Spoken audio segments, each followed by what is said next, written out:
Hi, my name is Sara Preston, and I'm an integrative health practitioner and midlife health coach. My goal for you is to thrive into this second half of life. And so I aim to empower you and educate you to get strong and lean and energetic and most of all, healthy as you move into this new stage of life. So today we are talking about perimenopause, and you've probably heard the word and wondered, am I in perimenopause? Or maybe you're having these weird symptoms and you're like, what is that? Am I going crazy? That's what I used to think. Am I crazy? You're not crazy. These are signs of perimenopause. So, what is perimenopause? Let's talk about that first. It's actually 2 to 12 years before you hit menopause.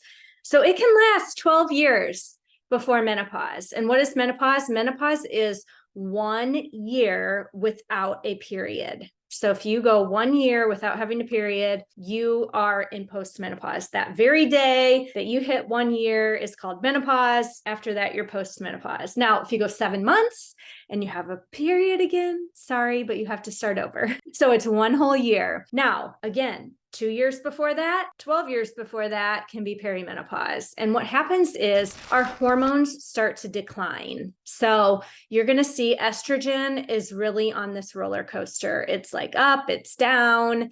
And then progesterone is kind of slowly exiting the scene. And so testosterone, same thing. Those are our sex hormones. So that's what's happening in perimenopause. And this is causing a whole lot of issues. And some of them are just really not fun. But I want to educate you on what they are so that when these happen to you, you might know. So the first one everybody always thinks of is hot flashes. About 80% of women go through hot flashes. I personally have not had hot flashes yet. I am 47 and I'm getting close to menopause because I have had a lot of other symptoms. I've had some skipped periods, things like that. But I haven't had hot flashes yet, but I'm warm all the time. Do you feel like, oh my gosh, I can hardly wear a sweater sometimes? It's just like I'm warm. But a lot of people will have those night sweats, wakes you up in the middle of the night, you're sweating. Some people will say they're even drenched in sweat.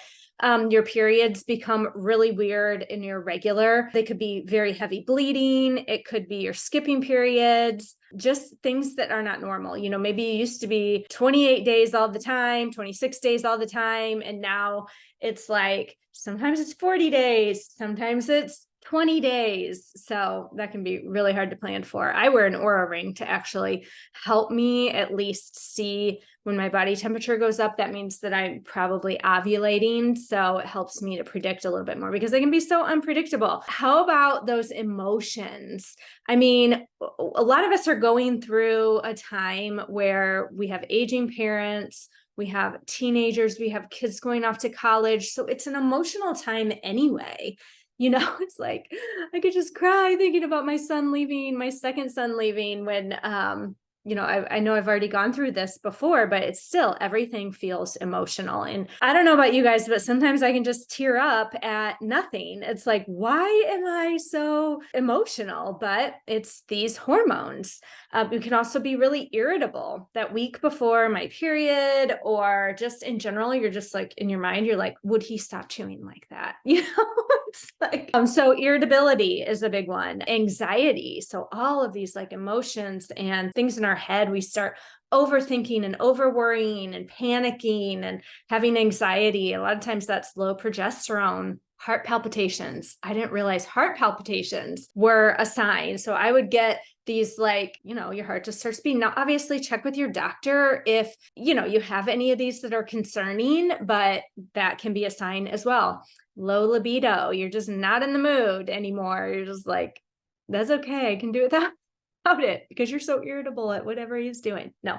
So low libido and sleep issues. And then sleep pours in, to the rest of your day and causes some of that irritability and causes you to be more hungry. I'm going to do another one of these just on sleep. So watch for that because I know sleep is a huge issue for a lot of women. And so I have a lot of tips that can really help. So it can be sleep issues, weight gain, and weight gain can be a number of things. And I'll do another one of these on weight gain too. I need to write this down because weight gain can be several things. It's not just your hormones, but other hormones are affected too.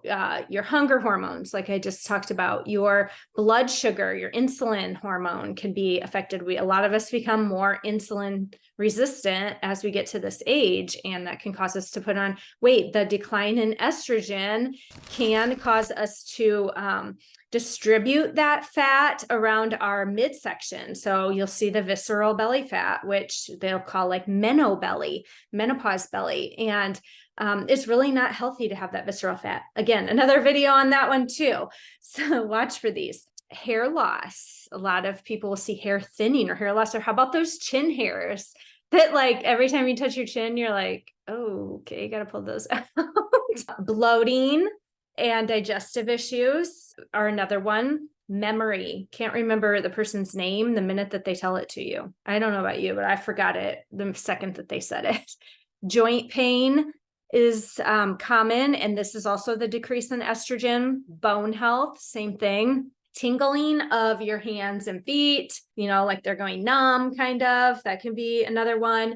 Urinary incontinence. Anybody else like been sick over the winter and you've coughed and you're like, uh-oh, or you sneeze and you have to like, oh gosh. So that's another one. I think I got through a bunch of them, but just know that there are way more symptoms and things that you will feel as you go through perimenopause. Now, I can laugh about it, but it's really not funny because sometimes we really are suffering, and it doesn't seem fair because we want to thrive again into midlife. And so I just want you to know that you don't have to suffer. There are things that you can do to help with the different symptoms that you have, depending on what you have. There could be supplements that you can take. There can be fitness things that you can do, gaining more muscle. There can be nutrition things that we work on that, getting those things in line can really help with your symptoms. You may want to seek out education on HRT, which is hormone replacement therapy. It's becoming a lot more widely accepted now because there was a study done back in the 2000s that was kind of flawed, and a lot of doctors stopped prescribing HRT and were saying that it caused cancer, which it's coming out now that the type of, estrogen and progesterone that they used is not what they're using now. And they've been doing a lot more studies on it. So talk to your practitioner about that. You may have to seek out a functional medicine provider or a hormone expert or a menopause expert, someone who is educated in this area. Not all doctors are educated in this area. So hormone replacement can be super helpful for just prevention long-term of our health. It can help with cardiovascular health, bone health, stuff like that. So keep your mind open to that. And before you even would consider that, you have to get your fitness and your nutrition and your lifestyle in order first before, you can really even do those. You got to get your gut health, your movement, your nutrition, your sleep, your stress under control first. And I know that sounds like a lot, but just take it baby steps, one step at a time, and be mindful. We live in a really fast-paced culture where, we're go, go, go all the time, and we're not prioritizing our own health. And so I encourage you to take, that time that you need each day, carve it out, tell your loved ones, if they're demanding on your time, or if you're always prioritizing your family or your husband or your job, start thinking about prioritizing your health too. So you can find me on Instagram at Sara Preston Healthy Living. You can send me an email. It's listed here. I would love if you would subscribe so that you get notified when I have a new video, or leave me a comment below. Or share this with a friend who might be experiencing the same thing. I would love to chat with you anytime. So have a great day, guys.